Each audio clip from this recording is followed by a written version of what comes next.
Buenos días a todos y a todas. Vamos a empezar con la segunda sesión del ciclo de webinars Tejiendo Resiliencia, Bolivia, Crisis y Cooperación en Tiempos de Incertidumbre.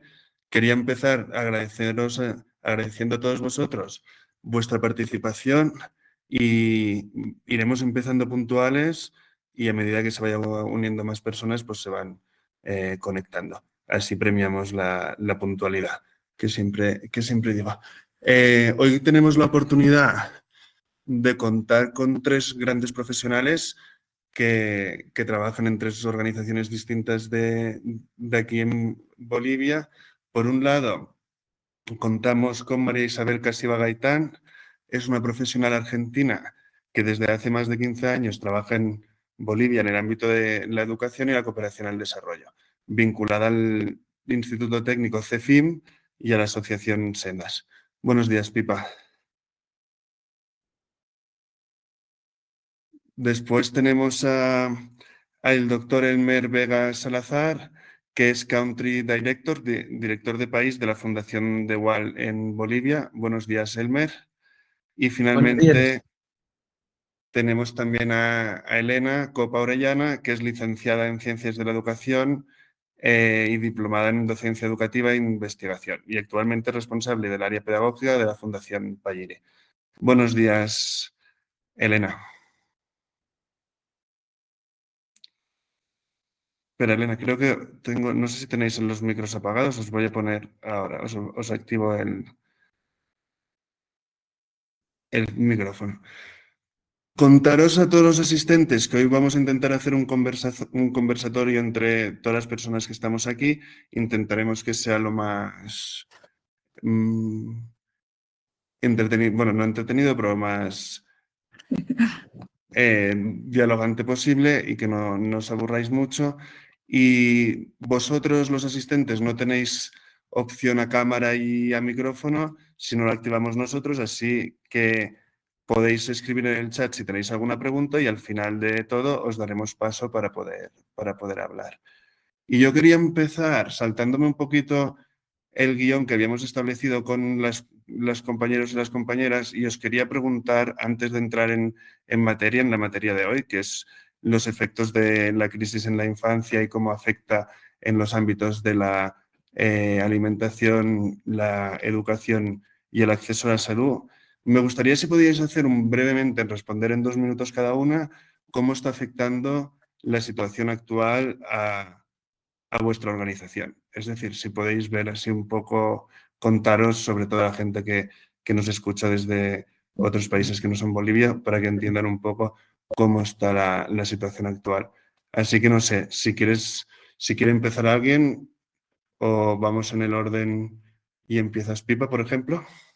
Bueno, gracias, Andrea. Sí, la verdad que estamos viviendo en este momento una situación de alta tensión que nos afecta, lógicamente, a todos, ¿no? Y nuestra mirada siempre está, por un lado, en los beneficiarios, las personas que nosotros tratamos de acompañar con nuestros programas, y obviamente también en las personas que acompañamos y cómo las podemos acompañar, porque las dos cosas se ponen ahora en situación de riesgo, porque, a ver, por un lado, nosotros trabajamos mucho con mujeres que con situación de vulnerabilidad, que trabajan como emprendedoras en cocina, en áreas de, digamos, de alimentación, muchas en el Alto, muchas también en zonas periurbanas, que obviamente se imaginan que en este momento no pueden vender, no pueden acceder a sus alimentos, no pueden, bueno, realmente están en una situación compleja de riesgo. Y a veces, y nosotros también pensamos, a ver, cómo nos puede atender y realmente no puedes brindar la atención que uno quisiera. Por otro lado, también está el tema que, bueno, está una incertidumbre ante la cooperación internacional, lógicamente. Bueno, nosotros también en este momento tenemos algún que otro proyecto que no hemos podido avanzar, los tenemos ahí detenidos. Digo el tema de la incertidumbre porque cuando hay un riesgo país, todo el mundo también le genera esa incertidumbre para poder cooperar. Entonces, ahí es uno de los puntos que también nosotros trabajamos con mucho apoyo a nivel internacional y en eso, bueno, también quisiera llamar la atención, ¿no? Que no pierdan su mirada, que somos en este momento generar una red de apoyo y de ayuda, que es muy importante que la sigamos teniendo, ¿no? No dejar a Bolivia de lado porque estamos también en una situación de riesgo, ¿no? Muchas gracias, Pipa, por tu comentario. Y sí, es decir, compartimos esta visión. Elmer, no sé si qué puedes compartir con nosotros. Muy buenos días, gracias por invitarme a este panel. Bueno, nuestra institución está también sufriendo un poco, ¿no? El tema de los bloqueos, sobre todo en el desarrollo de proyectos que tenemos en la provincia de Misque.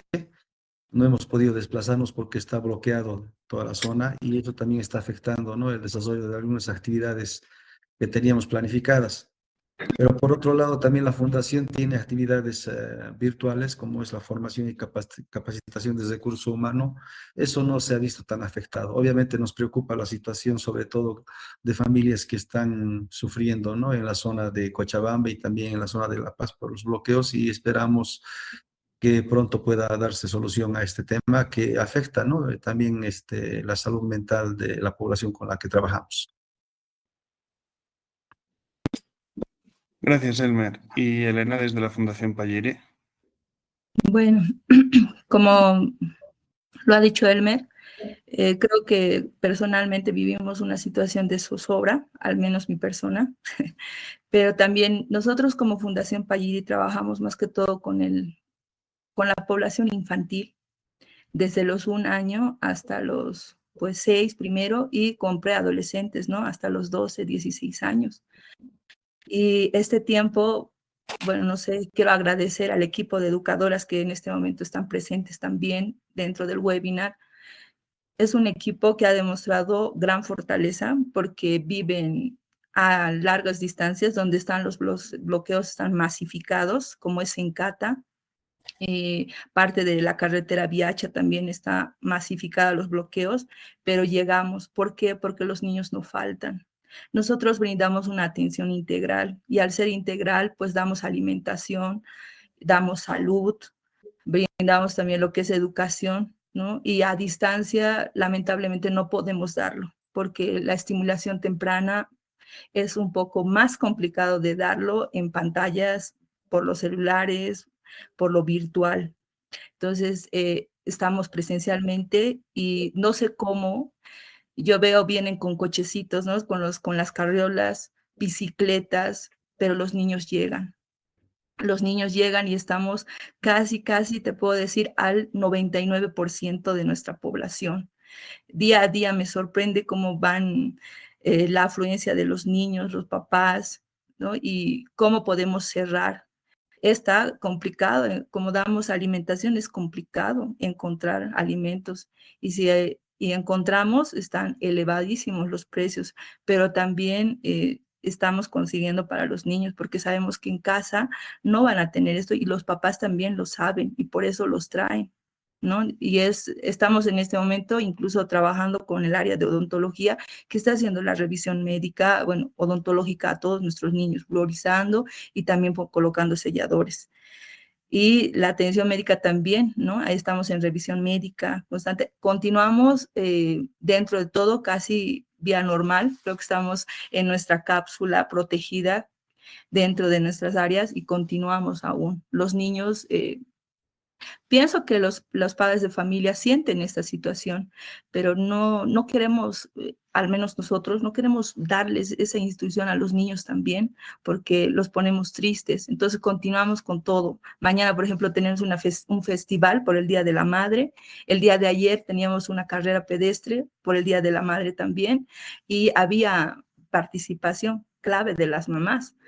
Y mañana también todos en el WhatsApp están buscando la ropita para el alquiler, otros están colocando, como están muchos lugares cerrados, también están colocando a la creatividad de los papás. O sea, estamos buscando todas las maneras para seguir funcionando y para seguir brindando esa atención integral que brindamos año tras año, ¿no? Y no afectar de ende a los niños y niñas que atendemos. Muchas gracias, Elena. Pues gracias por compartir las tres estas situaciones que, que son terribles en el sentido de que, pues como una situación que se escapa a todas nosotros, tiene un efecto en el día a día de las personas y también de las organizaciones con las que trabajamos. Y es, pues para mí también es muy importante visibilizar estos retos y estas consecuencias que están teniendo en el día a día de todas nosotras. Ahora, entrando más en el detalle del tema del webinario, de los efectos directamente relacionados con la infancia, me gustaría, Pipa, si podrías hablarnos sobre cuál es la situación actual de la infancia en Bolivia en relación con la seguridad alimentaria y la nutrición, y cómo ves que se está agravando la crisis alimentaria a partir de la crisis social que estamos viviendo. Por supuesto, gracias. Mira, recién escuchaba lo que decían de París y la verdad que ahí tenemos un ejemplo gráfico totalmente, bueno, evidente, ¿no? Porque, bueno, muchas veces yo creo que estoy leyendo también un médico pediatra que para mí es uno de los grandes referentes del tema de la desnutrición infantil, que es el doctor Abel Albino, argentino, y él habla mucho sobre cuál es el tema, ¿no? De cómo el desarrollo, evidentemente es un desarrollo integral, es un desarrollo, cuando hablamos de desarrollo, hablamos de desarrollo humano, pero el desarrollo del país, del pueblo, empieza justamente con la infancia, ¿no? Evidentemente, sí, y en este momento está afectando, no solamente pensemos de manera directa a niños, porque efectivamente cuando hay una crisis económica, hay una crisis de comida, y cuando hay una crisis de comida, cuando hay una crisis también de situación institucional, los primeros que se afectan son los niños. Y detrás de los niños hay todo un país, hay toda una sociedad, hay todo un futuro, ¿no? Abel Albino dice que la falta de desarrollo, la falta de alimentación es una fábrica de pobreza. Y me parece que ahora estamos generando un futuro de extremada pobreza, porque en este momento no hay alimentos que puedan estar llegando, no hay alimentos adecuados para poder alimentar, y esto afecta no solamente al presente, sino también a toda una historia, ¿no? Una historia que tenemos por delante. Y bueno, acá yo pienso, bueno, efectivamente también en Bolivia, esta situación que es tremenda, no solo, bueno, podemos decir que no es una situación puntual, sino que además como que pone en evidencia una crisis también que hay a nivel estructural en Bolivia. Uno le puede parecer una locura, pero Bolivia es uno de los países que tiene mayor diversidad, digamos, alimentaria, digamos, tiene unos pisos, la diversidad de pisos ecológicos que tiene Bolivia es increíble. Y entonces, bueno, también tenemos una diversidad alimentaria impresionante en todo el país. Pero sin embargo, en Bolivia, puntualmente, digamos, también hay un gran problema de, quería compartir una pantalla para mostrar una pequeña cosa, pero no hay problema, no lo logro. Tenemos un problema grande, ¿no? Que es cómo se alimentan los niños, cómo se alimentan las familias en general. Y si bien hay una gran diversidad, como te digo, de productos, de alimentos, porque en Bolivia tenemos un territorio que si bien no es muy extenso, pero tenemos altitud, tenemos Amazonía, tenemos, bueno, tenemos de todo. Y pero en este contexto no hay posibilidades de poder acceder de un lado a otro, porque los caminos son malos, porque de repente las posibilidades de acceso de un lugar a otro no son bastante complejas. Y puntualmente en la zona esta, ¿no? En la zona de La Paz, que estamos en el altiplano boliviano, que para quien no sabe, La Paz está prácticamente estamos a 4.000 metros de altura.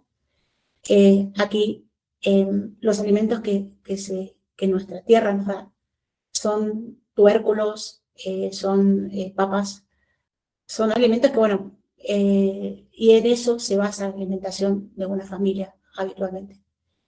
Y esos alimentos, digamos, llenan, ¿no? De repente quitan el hambre, pero no nutren.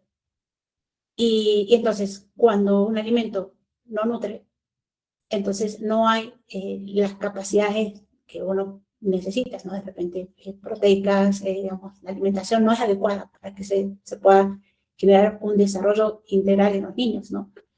Niños que necesitan desde chiquitos poder tomar, no sé, leche, carne, de repente una alimentación más integral, ¿no? Y eso no es posible. Y en este momento, además, los bloqueos impiden que los alimentos puedan llegar, ¿no? Puedan llegar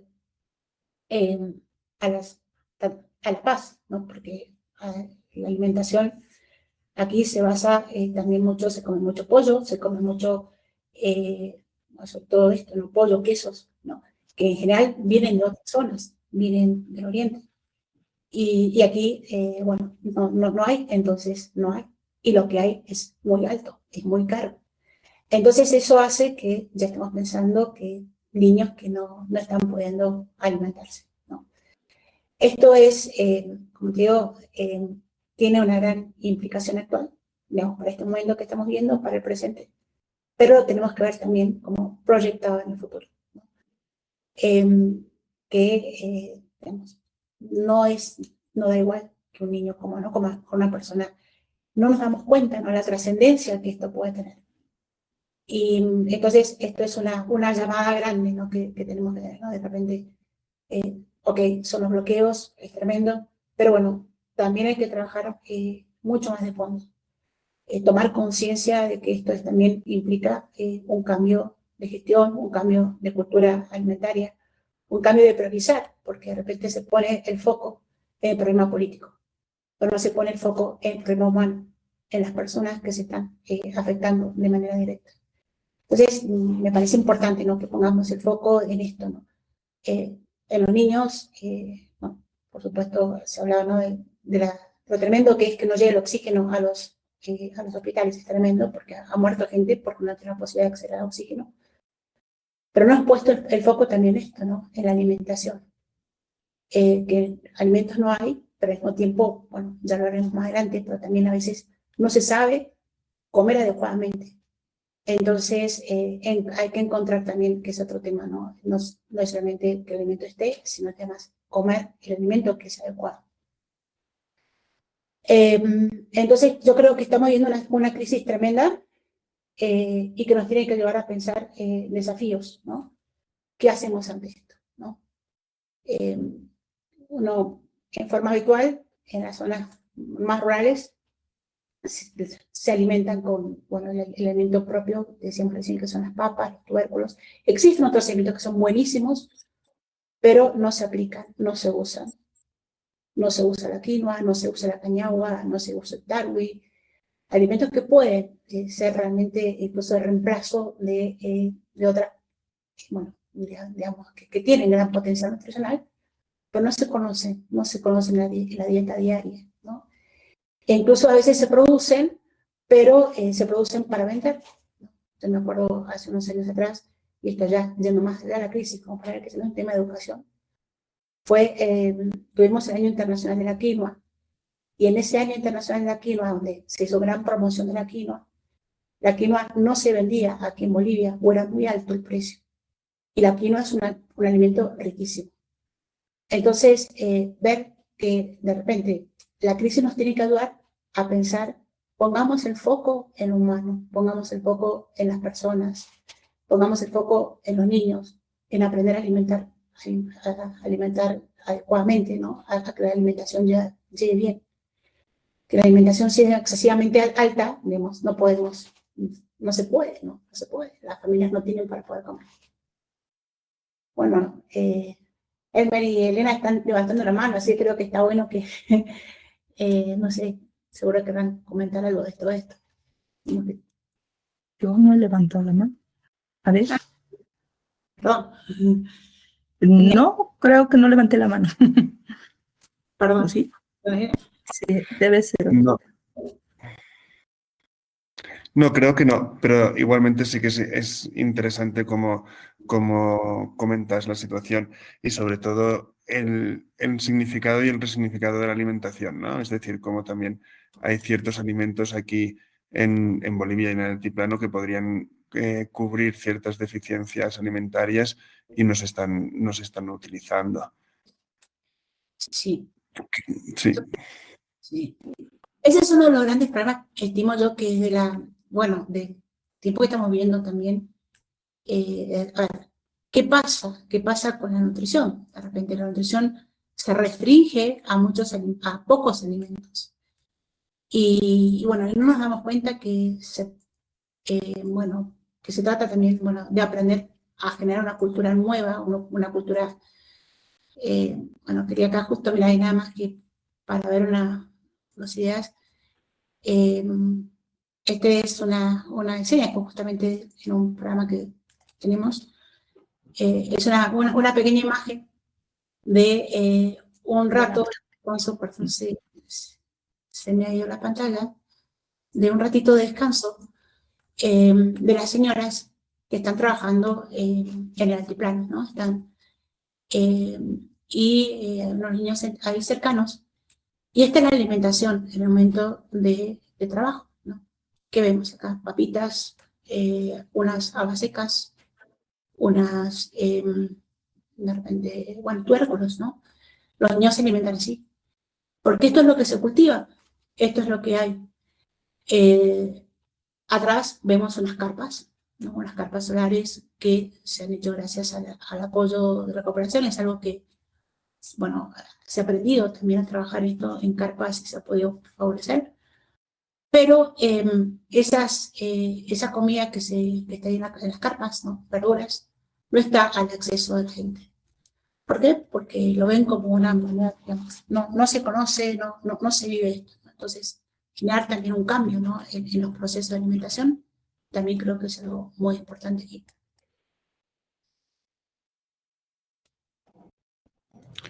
Gracias, muchas gracias, Pipa. Creo que en este sentido, no sé si Elena también puede contar alguna breve experiencia de lo que en la Fundación Palliri se ha trabajado en temas de alimentación y nutrición. Si quieres hacer como un comentario así brevemente, porque también sé que es uno de los temas que se ha trabajado y que preocupa en el marco de la Fundación. Sí, gracias, Adrián. Bueno, lo que puedo compartir en referente a la alimentación, ya se los había reiterado anteriormente, la Fundación Palliri brinda una atención integral y obviamente al ser integral tenemos que brindar alimentación. Lo ha dicho María Isabel, ¿verdad? Lo ha dicho María Isabel, está complicadísimo, pero muy complicado conseguir alimentos. Las verduras, tubérculos y todo lo demás, incluso las frutas. En esta situación del conflicto que tenemos actualmente, yo ya me he hecho nocturna, lo mismo que el resto de las familias, pienso que al querer adquirir sus alimentos, ¿ya? Bueno, pienso, y la fundación también piensa que tenemos que caminar en la noche, y me ha tocado. Las ferias actualmente se han vuelto nocturnas a partir de las 11, 12, 2 de la mañana.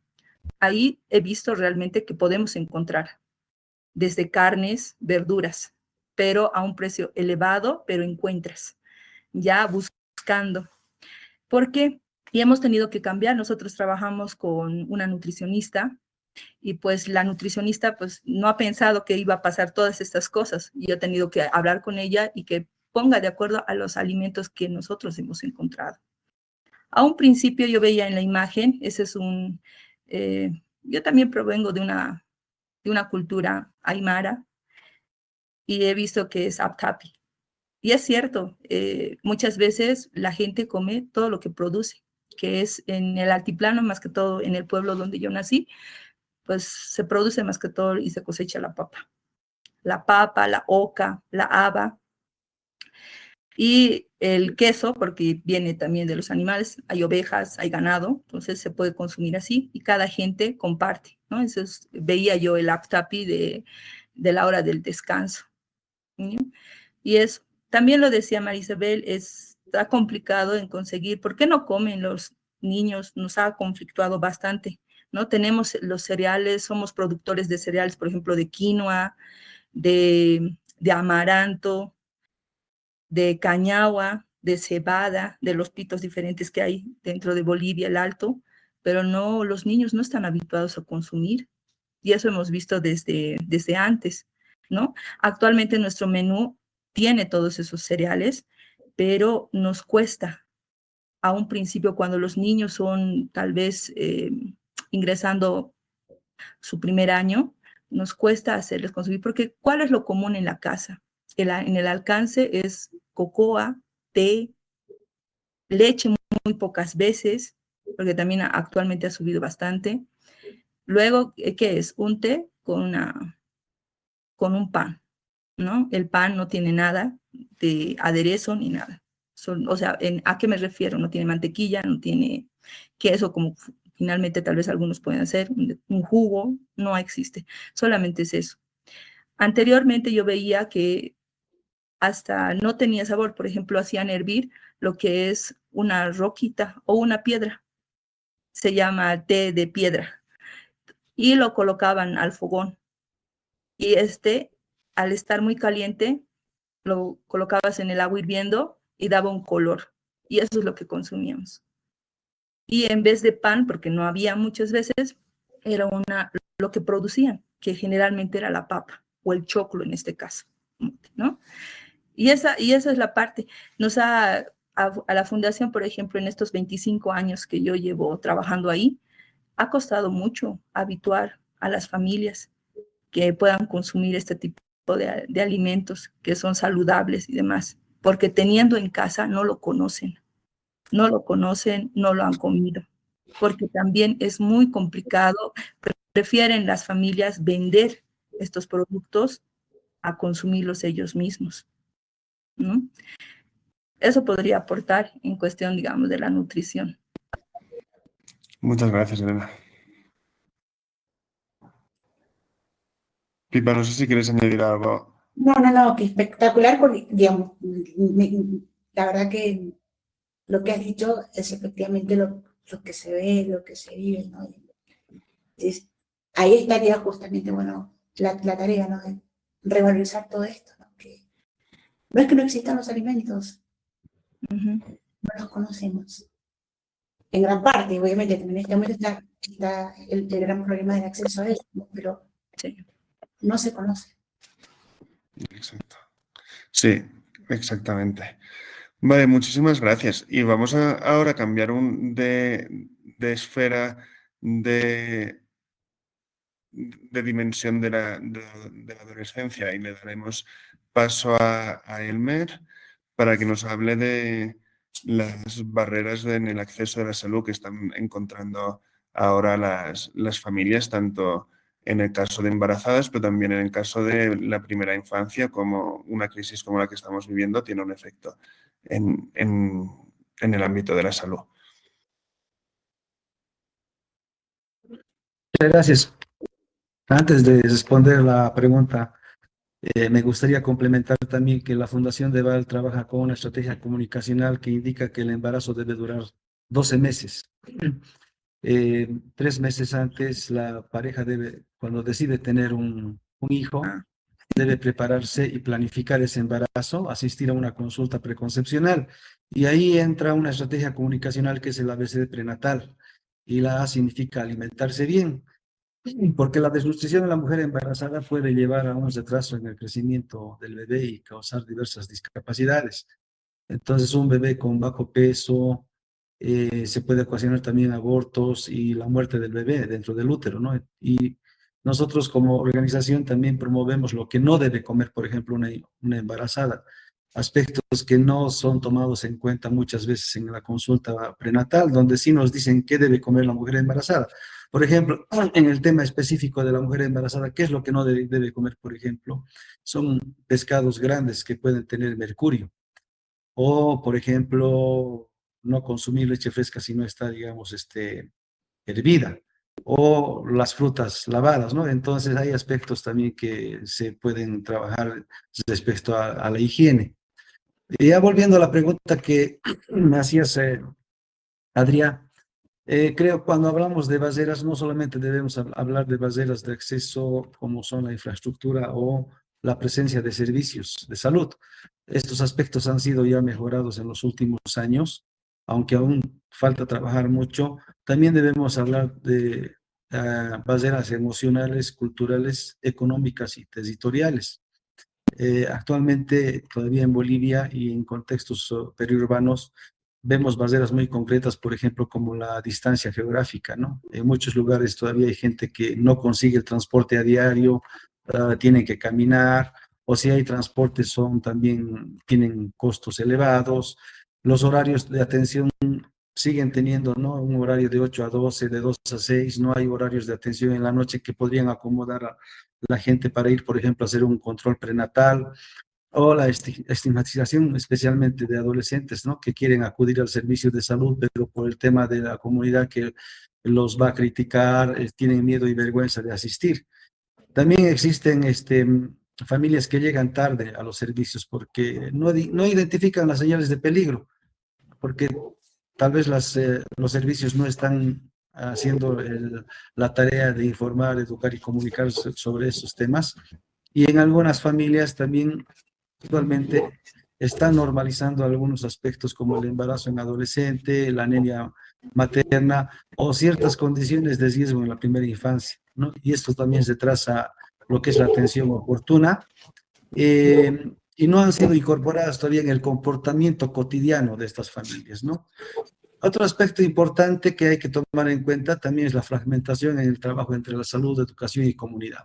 Lo que estamos viendo nosotros en la parte operativa es que salud y educación no están coordinando estrechamente y cada uno tiene los mensajes en forma individual, incluso en la parte educacional están prohibidos de hablar de ciertos temas, por ejemplo, de la salud sexual y reproductiva en adolescentes. Esto impide que los adolescentes puedan usar los servicios de salud y también hay familias que no dejan hablar de estos temas, ¿no?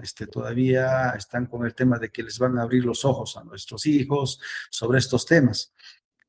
Todo esto que estoy indicando lo podemos mencionar en un modelo que todavía es vigente en Bolivia, que son las 3 demoras, ¿no? La primera demora es la decisión de la familia de buscar atención. Muchas familias no identifican las señales de riesgo como les indicaba. La segunda demora es llegar al establecimiento de salud. Entonces ahí la familia debe tomar esa decisión de ir al servicio de salud.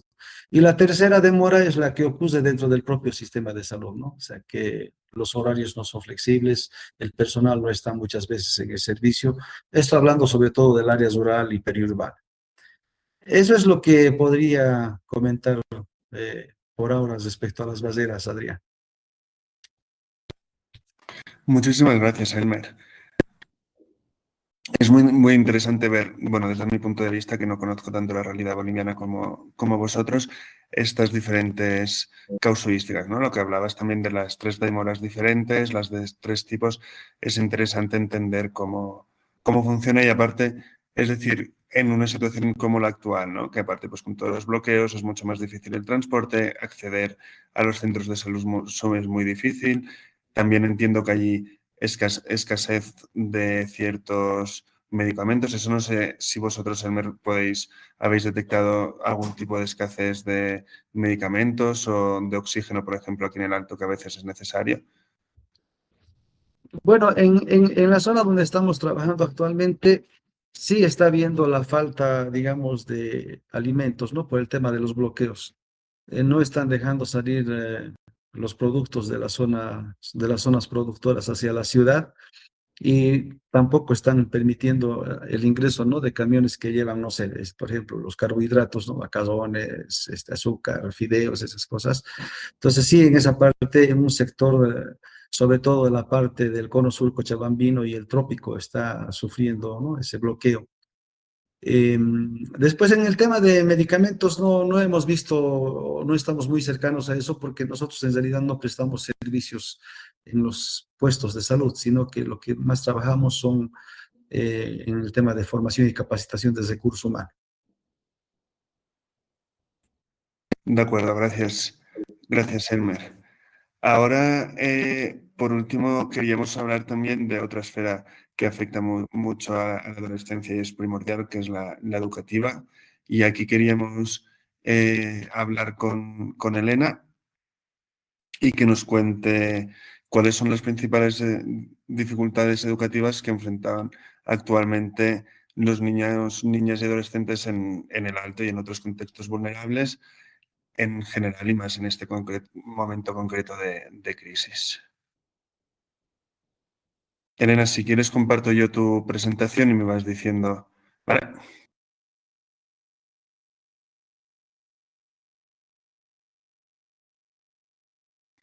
No se te oye, Elena. Si puedes activar el audio, el micrófono.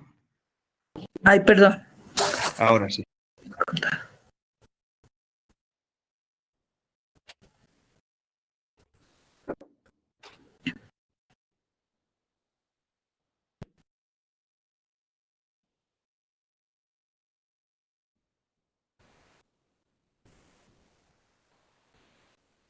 Inicio, ¿no? Ahí está. Gracias, Adrià, por compartir. Buenas tardes en España y buenos días aquí en Bolivia. Bueno, si hablamos de infancia en riesgo, nos conlleva a buscar, y para mí es un tema tan amplio, grande, enorme. Han pasado, bueno, ahí van a adivinar tal vez cuánta edad tengo. Han pasado 4 décadas, ¿no? Porque ha sido parte del sistema educativo boliviano que tenemos. Y yo veo la misma problemática hasta la actualidad, ¿ya? 4 décadas. En mis años de escolaridad, estamos pues con este paradigma educativo que era el conductual, donde todo, como se dice en Bolivia, que la letra entra con sangre, ¿no? Y eso. y muchas personas en ese contexto, los niños, bueno, yo era una niña, teníamos terror al ir al colegio. El no entender lo que se nos estaba dando el maestro era igual. El no presentar nuestras tareas o deberes escolares, igual era terrorífico. Ir al colegio era como que ves una película de terror y te espantas.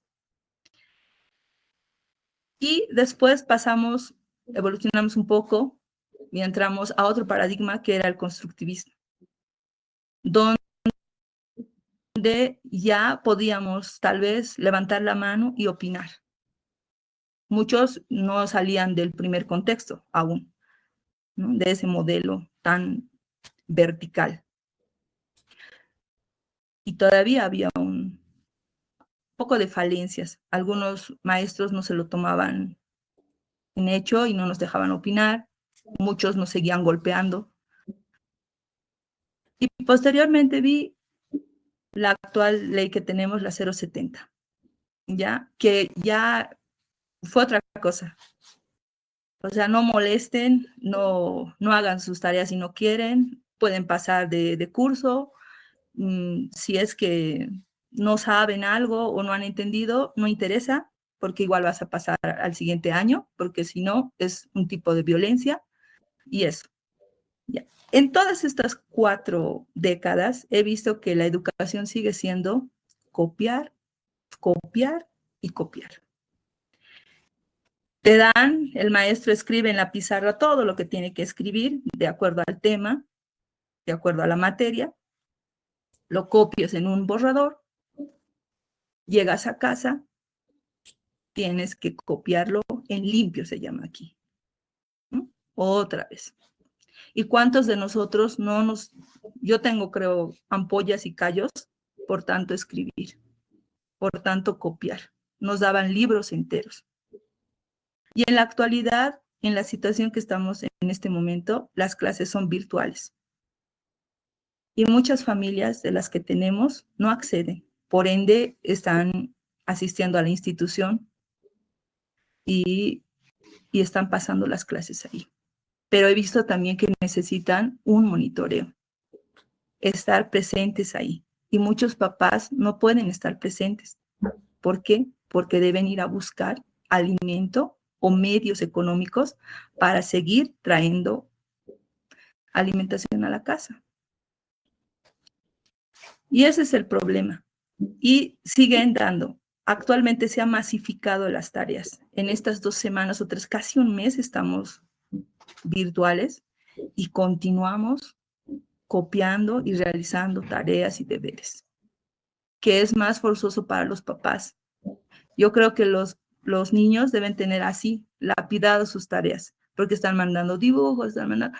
Lo digo así porque lo estoy viendo en los niños que pasan clases dentro de la fundación, que no tienen los medios digitales en casa, no acceden a ellos. ¿A qué me refiero? A que no todos tienen los niños un celular y que usan el celular de la mamá, del papá y no puede estar.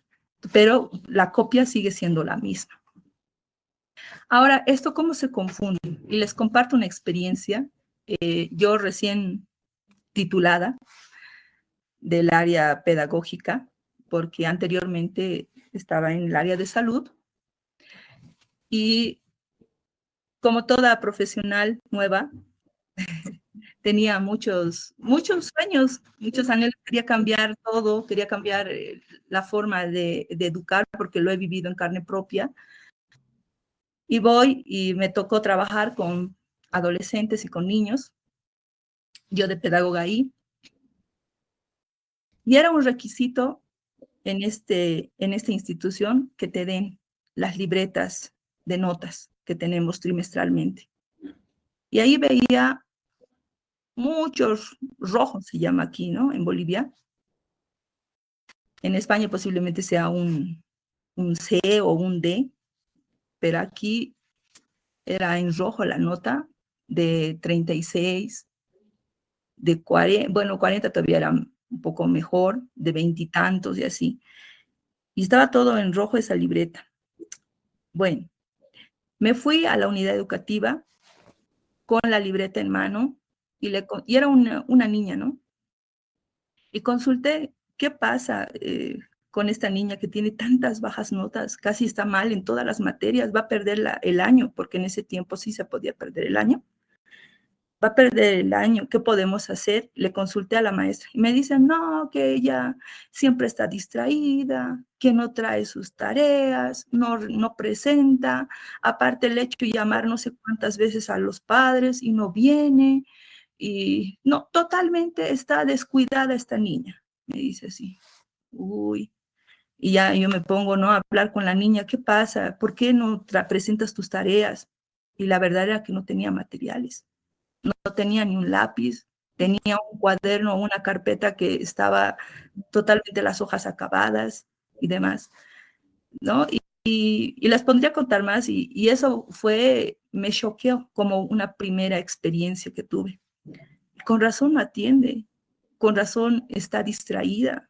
¿Cómo un niño puede aprender si es que le faltan tantas cosas? Y bueno, como yo era del área pedagógica, yo tenía que remitir al área social, porque algo está pasando en casa. Y un día, pues, con el área social fuimos hasta la casa de la niña. Y prácticamente vimos hacinamiento. ¿Qué quiere decir? Que había muchas familias viviendo aquí. Aquí en Bolivia, y yo siempre lo cuento porque tengo la experiencia de haber vivido casi un año en Europa, y yo veo que los jóvenes se van, hacen su independencia, pero aquí parece tan sumerjo, es parte de la cultura que tenemos, ¿no? Se casa, sigue viviendo en la misma casa. Tiene sus hijos o los nietos ya se casan y siguen viviendo en la misma casa. O sea, al fondo hay sitios, se llama, ¿no? Todos están en el mismo lugar. Y yo veía tanta gente dentro de la casa.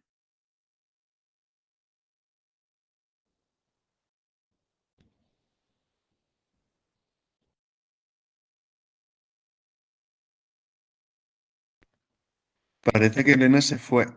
No sé si se fue solo para mí o se fue para todas. Que se fue ella, el Claro. Vale. internet. Se fue el internet, pues disculpad por estas cuestiones técnicas. Entonces, de momento, esperando que vuelva Elena, vamos a seguir avanzando en el webinar y yo vamos como la tercera y última fase, que quería que los ponentes de hoy pues, nos dieran un poco más de un mensaje de esperanza, un mensaje más positivo como para cerrar. Es decir, hemos estado viendo la realidad actual que enfrenta la infancia en Bolivia, muchos retos, muchos desafíos. Y a mí me gustaría, si pudieras, Elmer, que nos podrías contar o proponer cuáles son las soluciones que desde la sociedad civil se pueden impulsar para fortalecer la prevención y el acompañamiento en el ámbito de la salud. Gritando el micrófono, gracias.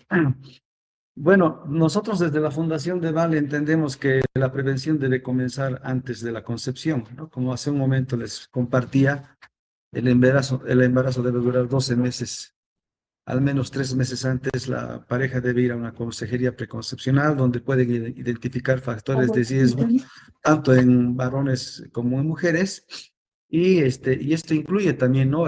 Por ejemplo, evitar la violencia, el estrés, la automedicación, el cigarrillo, implica también el acompañamiento de la pareja a las consultas prenatales y también en esta etapa de 3 meses se debe mejorar lo que es la nutrición y también el consumo de ácido fólico, ¿no? Ahí empieza la tarea de prevención. Y luego continuar, ¿no? Estos cuidados durante el embarazo, el parto y el nacimiento y los 2 primeros años de vida, porque ahí se construyen, ¿no? Las bases fundamentales para el desarrollo.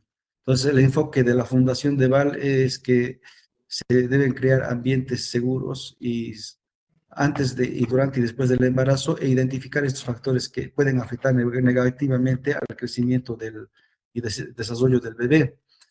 Lo que hacemos nosotros como fundación es primero fortalecemos la formación de agentes comunitarios, adolescentes líderes, docentes, promotores y familias, trabajando en la formación de agentes de cambio para que la prevención no quede solamente en un discurso institucional, sino que llegue a la vida de las familias y comunidades. Entonces, a través de ellos llegamos con los mensajes básicos en visitas domiciliarias, trabajamos también con el tema de capacitación a docentes, escuelas.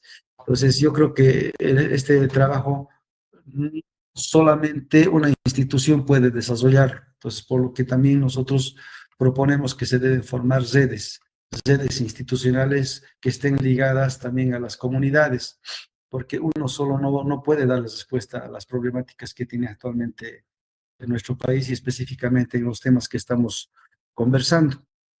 Necesitamos trabajar también más en comunicación y sensibilización de estos temas y además de esto, también dar información técnica, debemos generar procesos que conecten emocionalmente con las personas y que ayuden a cambiar prácticas y comportamientos de manera sostenible.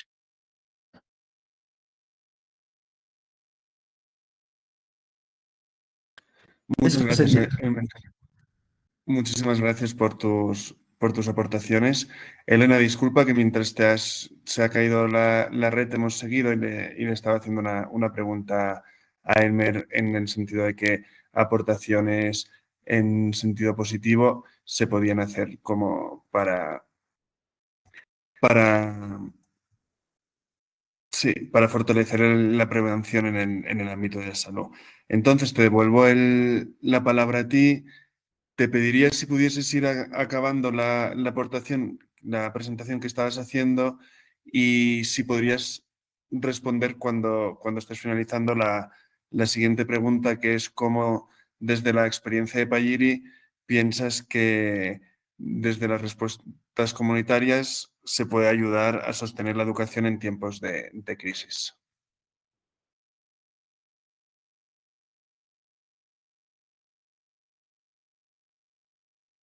No se te oye, Elena.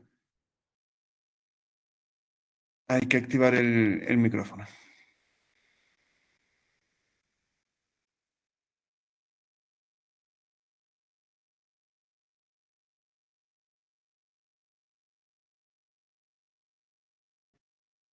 ¿Ahora sí? ¿Se me escucha? Ahora sí. Bueno, finalizando con todo lo que les estaba diciendo y lastimosamente se ha caído el internet,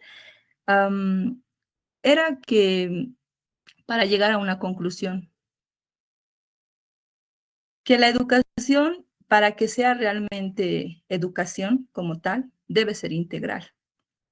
Si solamente vamos a pensar en enseñanzas y querer que los niños aprendan y aprendan y aprendan, pero a la vez este niño no tiene alimentación, hay problemas en casa, sufre violencia, no tiene los medios económicos posiblemente para la compra de materiales, ¿no? O está enfermo y su salud es precaria, no va a aprender. Eso es prácticamente lo que quería decir con el ejemplo, con la anécdota que les estaba contando. He visto que un caso educativo se puede volver psicológico, social, de todo, nutricional, de salud. Por eso la educación tiene que ser integral. A eso me iba. Si la educación no es integral, no va a haber un mejoramiento en el aprendizaje. Lo he visto. Hay mucho fracaso escolar dentro de las unidades educativas en la ciudad del Alto. Parte, digamos, de muchas personas a las que conozco no han podido ya realizar posiblemente un estudio universitario. Muchos han tenido que desertar del colegio, que quiere decir salirse. ¿Por qué? Porque la necesidad era más alimentaria, más que la educativa. Proveer en casa la parte económica, eso era más importante que ir a la escuela y recibir aprendizaje. Y bueno, pensamos a veces y vemos al niño como que es flojo, ¿no? No quiere hacer. Yo veía de varios maestros que decían eso. No, es que es flojo, es que es distraído, es que mientras estoy explicando, está hablando o se sale. No sabemos por todas las partes, por todos los casos emocionales que está pasando este niño. O sea, cada niño es un mundo. Y pienso que esa es la situación. Si no cambiamos esta parte, que en sí la educación sea integral, tal vez, y con falta, digamos, de, solamente a veces pensamos, le falta apoyo escolar. O va a aprender después, ahorita es niño, va a aprender después, y no hacemos el acompañamiento como padres, va a ser más dificultoso cuando sea mayor, no va a poder. Muchos niños saben leer y leen en voz alta, pero no comprenden lo que leen. Lo estamos viendo también nosotros. Adria creo que lo ha visto también con los niños, bueno, con los muchachos que hemos recepcionado por las noches, ¿no? Que estamos dando lo que es un apoyo de lenguaje, de ortografía y demás, ¿no? Le huyen al libro, no leen y no les gusta por esta razón, porque no pueden comprender. Con eso yo pienso que termino, ¿no? Y digo que, e insisto que la educación debe ser de una manera integral.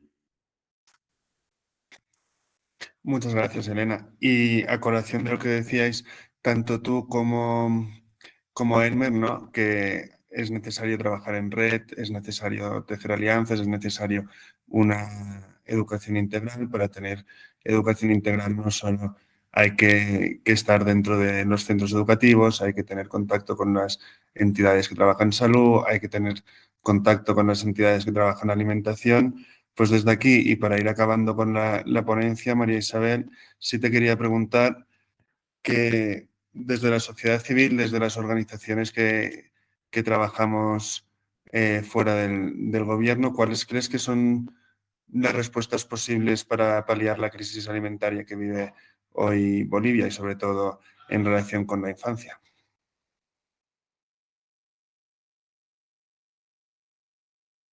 Creo que tienes que activar el micrófono, Isabel.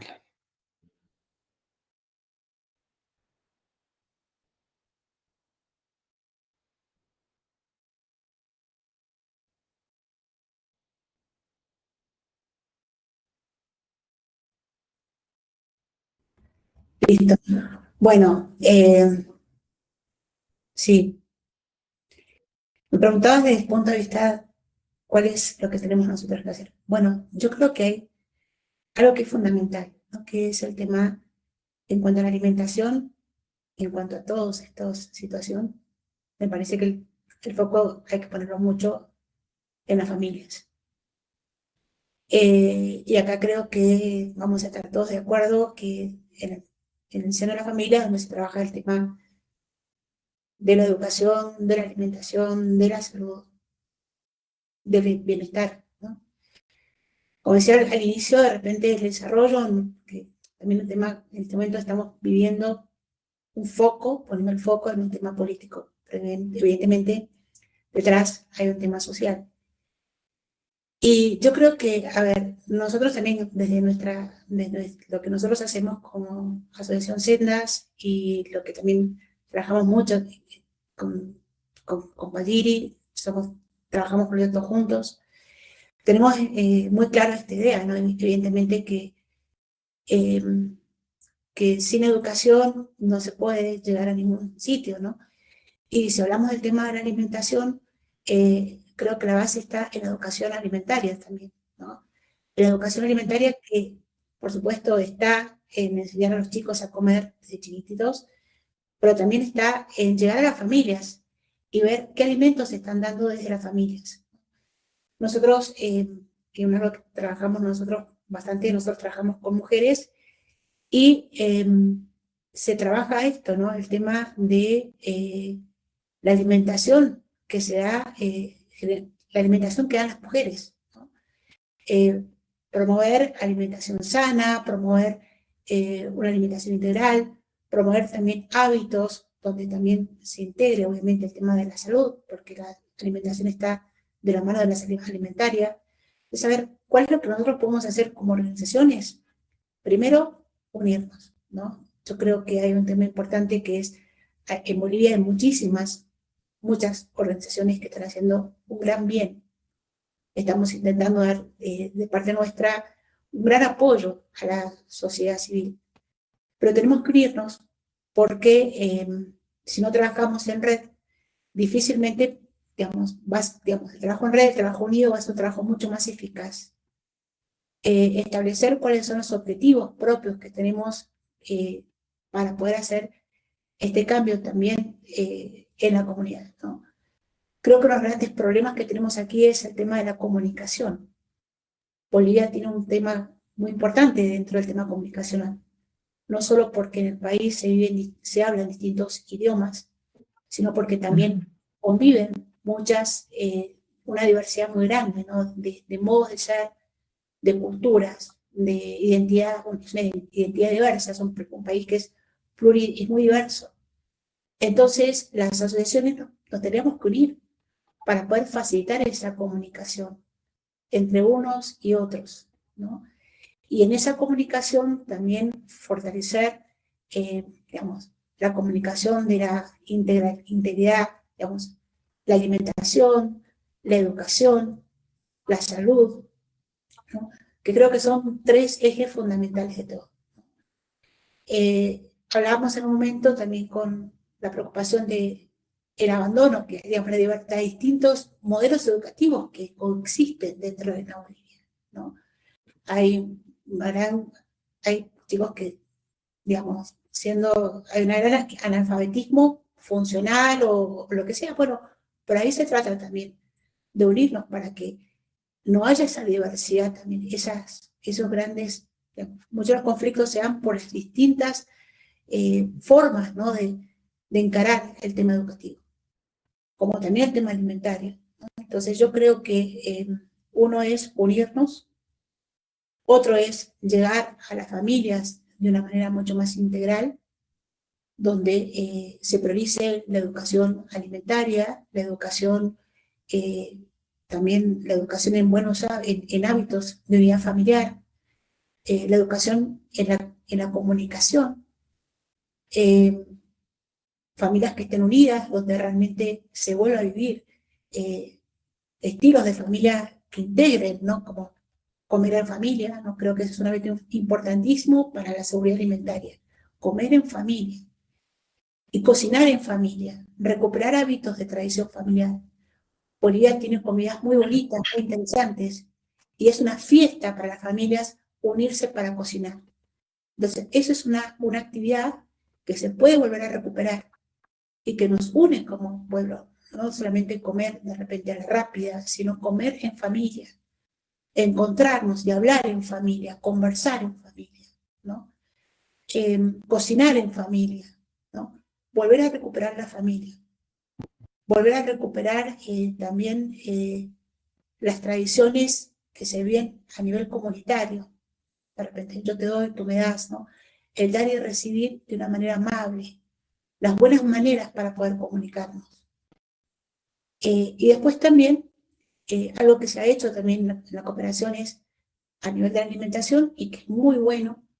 En Bolivia existen alimentos, como decíamos, bueno, el tarwi, la cañagua, estos que son granos, pero también hay no sé, frutos silvestres que no están cultivados y se puede recuperar la alimentación, pero no solamente una alimentación gourmet de repente, porque últimamente ha habido todo un movimiento muy lindo, muy emocionante, entonces trabajo en la escuela de cocina, muy bueno, en el que se promueve la cocina gourmet con elementos, con cosas que pasan a ser como bastante exóticas, ¿no? Para la alimentación, pero volver a la alimentación cotidiana, porque esos alimentos tienen que estar reservados por determinados estándares. Si son alimentos nativos, entonces recuperar que la seguridad alimentaria es alimento para todos. La alimentación buena tiene que ser para todo el mundo, accesible a todos, no una alimentación cara, no una alimentación para algunos, sino podamos alimentarnos bien. Hoy se habla de, bueno, yo no me parece mal, ¿no?, que haya restaurantes de alto nivel, está muy bien, pero que todos podamos comer sano, rico, diverso. Eso es un tema de educación, ¿no? Nosotros trabajamos mucho desde Sendas en esto, ¿no? Desde ese fin, en promover la alimentación sana, pero que llegue a todos los rincones, ¿no? Que todo el mundo pueda tener esa oportunidad, ¿no? Realmente el derecho, la seguridad alimentaria implica un derecho que tenemos todos a alimentarnos bien. Empezando como es el tema acá central, empezando por los niños. Porque si los niños no se alimentan bien, vamos mal, ¿no? El futuro va mal. Entonces creo que tenemos, bueno, Bolivia tiene un gran potencial alimentario, de gente cultural, y nos toca volver a rescatarlo. Entonces, bueno, quiero dar creo que tenemos un futuro de gran esperanza, ¿no? De gran ilusión. Ilusionarnos con que las crisis son oportunidades, son momentos de reflexión. Entonces, creo que si generamos una red, una unidad para poder ver qué podemos hacer nosotros para desde donde estamos, poder aportar al futuro de Bolivia, creo que Bolivia no solamente aportaría a su gente, sino aportaría a todo el continente latinoamericano, y también podríamos hacer, bueno, vivimos en un mundo hiperconectado, entonces podríamos generar también un gran potencial de unidad con el mundo. Bolivia tenemos alimentos que están todavía conservados, de repente no estamos, digamos, se conserva la calidad orgánica de los alimentos, no están tan afectados por toda la contaminación que se está viviendo en este momento. Entonces tenemos un gran potencial, que si este potencial lo fortalecemos con educación, lo fortalecemos con unidad familiar, lo fortalecemos por cambiar el conflicto, por el diálogo, por el encuentro, yo creo que, bueno, que se puede hacer mucho. Y esto es el trabajo de las organizaciones, ¿no? Organizarnos para poder de verdad trabajar en un desarrollo que es integral, no es solamente económico, no es solamente, bueno, para algunos, sino que es un desarrollo que es para todos. Muchísimas gracias, María Isabel. Creo que no hay mejor manera de acabar la charla de hoy con esta alegato a la potencialidad de Bolivia y de las de los trabajos pendientes que hay que hacer con las familias, pero también con la promoción de la alimentación sana y el respeto a la cultura gastronómica. Me parece súper interesante. Yo si queréis, antes de acabar, daría 10 minutos para preguntas del público. Si podéis levantar la mano y os pasamos y preguntáis directamente a quien consideréis de los tres. Sí que quería leer una pregunta que creo que es específica para Elmer, que está en el chat, que comenta Rosa Pérez Tomás que la falta de los nutrientes en los primeros 1000 días de la vida de un niño repercute en su crecimiento físico y su desarrollo neurológico. Dice que lo ideal antes que hacer o desequilibrio nutricional es mantener la lactancia materna como mínimo hasta los 2 años de vida. Pero pregunta, ¿cuánto tiempo se mantiene por norma la lactancia? ¿Se potencia? No sé si Elmer puedes contestar a Rosa. Claro, gracias. Bueno, la lactancia materna es la mejor manera de alimentar y proteger a los bebés de enfermedades, ¿verdad? Además de que permite también el apego precoz y el afecto que tienen las mamás.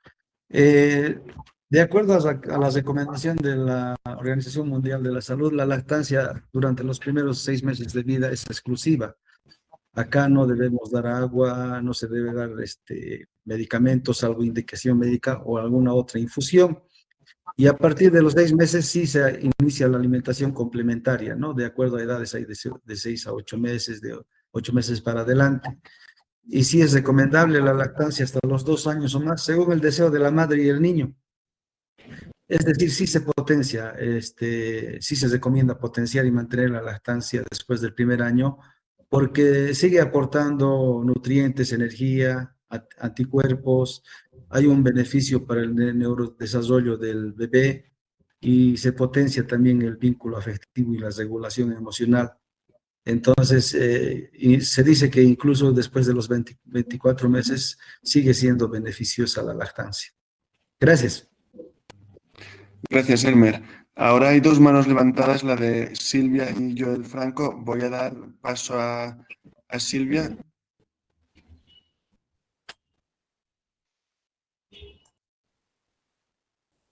Silvia, a ver si puedes comentar.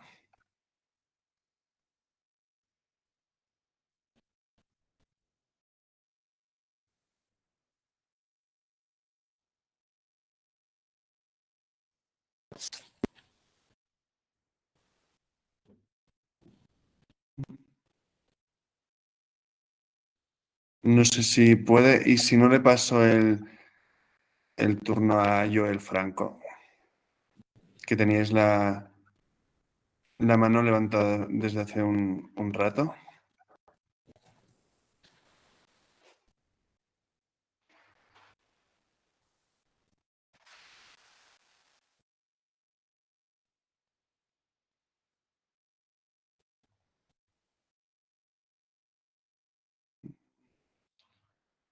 Vale, si no, puede ser que hayan levantado la mano hace un rato y ya no esté ningún comentario. Si no hablan, yo desde mi parte agradeceros muchísimo la participación a todas vosotras.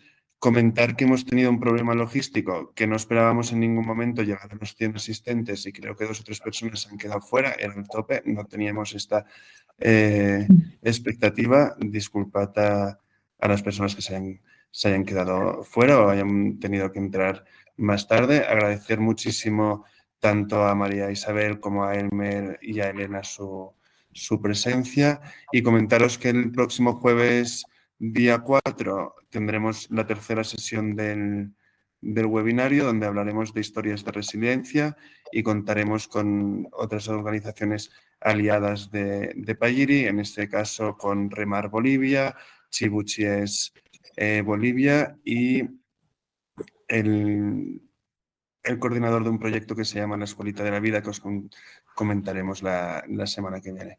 Así que muchísimas gracias por vuestra participación y espero que os haya gustado este webinario. Muchas gracias.